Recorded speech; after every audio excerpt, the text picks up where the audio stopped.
अस्सलाम वालेकुम everyone, welcome to web 3.0। Last contract में हमने इनहेरिटेंस का कॉन्सेप्ट डिस्कस किया था और अब हम डिस्ट्रॉयबल का कॉन्ट्रैक्ट बनाएंगे और इसमें हम सेल्फ डिस्ट्रक्ट का कीवर्ड यूज करेंगे। ये डिस्ट्रॉयबल का कॉन्ट्रैक्ट हम क्यों बनाएंगे, ये हम इसलिए बनाएंगे ताकि ये हमारे कॉन्ट्रैक्ट को डिस्ट्रॉय कर दे। और हमें क्यों जरूरत होती है अपने कॉन्ट्रैक्ट को डिस्ट्रॉय करने की, इसको समझने के लिए हम ये सपोज कर लेते हैं कि अटैकर ने हमारे स्मार्ट कॉन्ट्रैक्ट पर अटैक किया है और वो जितना भी बैलेंस हमारे स्मार्ट कॉन्ट्रैक्ट में है उसे विड्रॉ करवाना चाहता है। तो अपने स्मार्ट कॉन्ट्रैक्ट को अटैकर से सेव करने के लिए हम ये डिस्ट्रॉय का फंक्शन बनाते हैं। और ये फंक्शन करेगा क्या, ये डिस्ट्रॉय का फंक्शन ये करेगा कि ये हमारे स्मार्ट कॉन्ट्रैक्ट को बंद कर देगा और जितना भी इसमें बैलेंस है वो सारा का सारा ओनर को ट्रांसफर हो जाएगा। और हमने अपना फंक्शन इस तरह से बनाना है कि इस डिस्ट्रॉय के फंक्शन को सिर्फ ओनर ही रन कर सके, इसके अलावा इसको कोई रन ना करे। तो चलिए स्टार्ट करते हैं। जिस तरह हमने लास्ट कॉन्ट्रैक्ट में एक ओनेबल की अलग से एक फाइल बनाई थी और इसमें हमने अपना कंस्ट्रक्टर ऐड किया था, इसी तरह अब हमें एक और फाइल बनानी है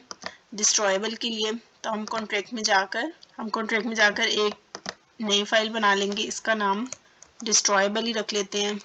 सॉलिडिटी की फाइल है इसलिए SOL लगाएंगे लास्ट में। अब इस फाइल में हमने अपना सारा डिस्ट्रॉय का कॉन्ट्रैक्ट बनाना है। तो सबसे पहले हम जनरल स्ट्रक्चर बना लेंगे जो कि हम हर कॉन्ट्रैक्ट में बनाते हैं। कॉन्ट्रैक्ट का नाम भी डिस्ट्रॉयबल ही रख लेते हैं और इसमें अब हम फंक्शन बनाएंगे। फंक्शन का नाम मैं डिस्ट्रॉय रख रही हूँ। इस फंक्शन को हम पब्लिक कर देते हैं। ये बहुत ही छोटा सा फंक्शन होगा लेकिन ये बहुत इंपॉर्टेंट फंक्शन है सॉलिडिटी के लिए और ये बहुत इंपॉर्टेंट कॉन्सेप्ट भी है। तो पहले मैं ये लिख लेती हूँ लाइन, फिर मैं आपको बताती हूँ कि इसका क्या मतलब है। ये हमारा डिस्ट्रॉयबल का कॉन्ट्रैक्ट बन गया है और ये बहुत इंपॉर्टेंट कॉन्सेप्ट है, ये आपको समझना बहुत ज़रूरी है।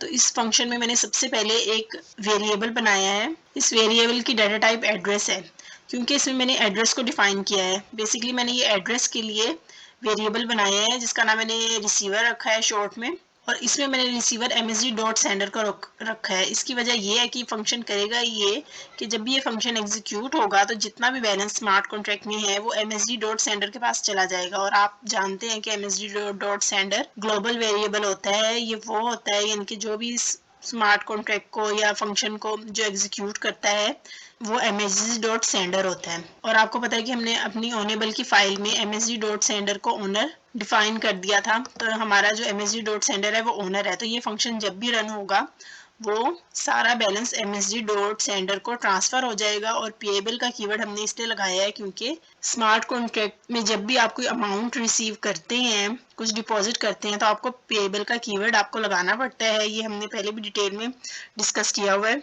लेकिन इस वक्त इस फंक्शन में एक मिस्टेक है। वो मिस्टेक ये है कि ये फंक्शन पब्लिक है, यानी कि कोई भी इस फंक्शन को रन कर सकता है क्योंकि ये पब्लिक है। लेकिन हमें इस तरह का फंक्शन नहीं चाहिए, हमें अपना फंक्शन ऐसा चाहिए कि जिसे सिर्फ ओनर ही रन कर सके। तो इसके लिए हम इसमें मॉडिफायर डिफाइन करेंगे और मॉडिफायर के लिए हमने एक सेपरेट फाइल बनाई थी ऑनेबल की जिसमें हमारा मॉडिफायर का नाम है ओनली ओनर। अगर हम यहाँ पब्लिक के साथ ओनली ओनर लगा दें तो फिर ये फंक्शन सिर्फ ओनर ही रन कर सकेगा, इसे और कोई रन नहीं कर सकेगा। लेकिन आपने ये देखा कि ये हमें एरर दे रहा है। इसका मतलब ये है कि हमने यहाँ पर ओनली ओनर यानी कि मॉडिफायर तो लगा दिया है, हमने इसमें तो फाइल इंपोर्ट ही नहीं की। हमारी जो ओनेबल की फाइल है, जो हमारा मॉडिफायर है, वो सेपरेट फाइल में है। तो उसके लिए हमें यहाँ पर इंपोर्ट करनी पड़ेगी ओनेबल की फाइल। तो हम इंपोर्ट कर लेते हैं। ऑनेबल की फाइल इंपोर्ट की और इसके साथ सेमीकोलन लगा दिए। तो अब आपने देखा कि जब हमने ऑनेबल की फाइल को इंपोर्ट कर लिया तो इसमें जो एरर था वो चला गया। अब हम अपने फंक्शन में ओनली ओनर लगा दिया है हमने, तब इसने हमें एरर नहीं दिया।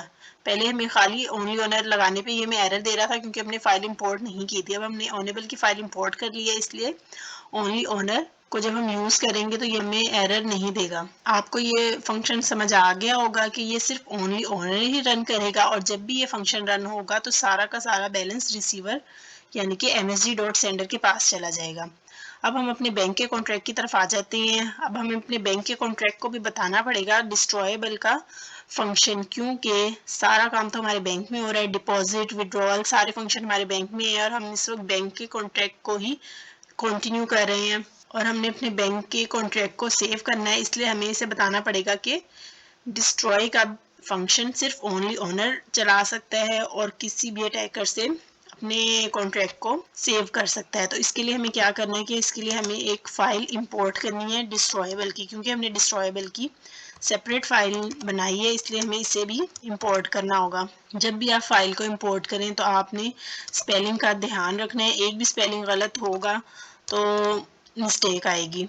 जो आपकी फ़ाइल का नाम था वही आपने यहाँ पर लिखना है, इंपोर्ट करना है और साथ सेमीकोलन लगा देना है। हमने ओनेबल का कॉन्ट्रैक्ट यहाँ पर इंपोर्ट कर लिया और जब हम ओनेबल का कॉन्ट्रैक्ट इंपोर्ट कर लेंगे तो हमें इसको इनहेरिट भी करना है। इनहेरिट के लिए आपको पता है कि इसका कीवर्ड लगाएंगे और यहाँ पर हम अपने कॉन्ट्रैक्ट का नाम लिखते हैं। ओनेबल के कॉन्ट्रैक्ट का नाम ओनेबल ही है, तो हम यहाँ पर इस लगाने के बाद ओनेबल लिख देंगे। जब भी आप इंपोर्ट करें तो आपको ये स्टेप भी लाजमी करना पड़ता है। अब हम अपने बैंक के कॉन्ट्रैक्ट की तरफ चलते हैं। हमारा सारा काम डिपॉजिट और विड्रॉल का बैंक में हो रहा है, तो इसलिए हमें अपने बैंक को भी बताना पड़ेगा कि डिस्ट्रॉय का फंक्शन अटैकर से बचाने के लिए है और सिर्फ ओनली ओनर ही रन करेगा। तो हमें इसे भी ये चीज़ बताने के लिए हमें इसे इंपोर्ट करना होगा डिस्ट्रॉयबल की फ़ाइल को। तो इसे हम इंपोर्ट कर देते हैं। जब भी आप कोई भी फ़ाइल इंपोर्ट करें तो आपने स्पेलिंग का बहुत ध्यान रखना है, क्योंकि एक भी स्पेलिंग की मिस्टेक से एरर आ जाता है। फाइल इंपोर्ट करने के बाद सेमीकोलन लगाना है और जब भी आप फाइल इंपोर्ट कर लें तो उसके बाद इनहेरिट करवाना भी ज़रूरी है। अब यहाँ पे एक ओनेबल की फ़ाइल पहले से इनहेरिट हुई हुई है, तो हमें कोमा लगाकर अपनी फ़ाइल का अब यहाँ पर हमें कॉन्ट्रैक्ट को इनहेरिट करना है। तो कॉन्ट्रैक्ट का नाम भी यहाँ पर डिस्ट्रॉयबल ही है, तो यहाँ पर आपने अपने कॉन्ट्रैक्ट का नाम लिख देना है। तो आपने देखा कि ये एरर चला गया। अब हम अपना बैंक का कॉन्ट्रैक्ट डिप्लॉय कर लेते हैं। डिप्लॉय करते वक्त आपने देखा कि यहाँ पर 3 फाइल्स आती हैं, तो आपने बैंक को सिलेक्ट करना है, क्योंकि हमने बैंक में ही सारा कुछ इंपोर्ट कर लिया है। ये ऑटोमेटिकली ओनेबल और डिस्ट्रॉयबल को भी डिप्लॉय कर देगा, इसलिए आपने बैंक को ही डिप्लॉय करना है। डिप्लॉय पर क्लिक करेंगे तो हमारा डिप्लॉय हो गया और यहाँ पर हम इसको टेस्ट कर लेते हैं। तो हमारे पास सारे के सारे फंक्शन आ गए हैं, डिस्ट्रॉय, डिपॉजिट, विड्रॉवल, ट्रांसफ़र। तो सबसे पहले हम डिपॉजिट करवा लेते हैं। कौन सा हमारे पास अकाउंट है, दूसरा अकाउंट है, तो हम दूसरे अकाउंट में डिपॉजिट करवा लेते हैं। 1 ईथर कि हमने 1 ईथर करवाया दूसरे अकाउंट में। अब हम पहले अकाउंट में डिपॉजिट करवाते हैं 2 ईथर्स। तो हम अपने अकाउंट का टोटल बैलेंस चेक कर लेते हैं, ये 3 ईथर्स आ गए। तो अब हम अपना डिस्ट्रॉय का कॉन्ट्रैक्ट रन करके देखते हैं कि ये रन होता है या नहीं। जब हम डिस्ट्रॉय पर क्लिक करेंगे तो ये रन नहीं हुआ। आपने ये देखा कि हमारे पास जो पहला अकाउंट है वो सिलेक्ट हुआ है, हालांकि मैंने जो स्मार्ट कॉन्ट्रैक्ट को डिप्लॉय किया था वो मैंने दूसरे अकाउंट से किया था। अब मैं पहले अकाउंट से इसको जब डिस्ट्रॉय का फंक्शन चला रही हूँ तो वो नहीं चल रहा, वो हमें एरर दे रहा है कि you are not the owner, कि आप ओनर नहीं हैं।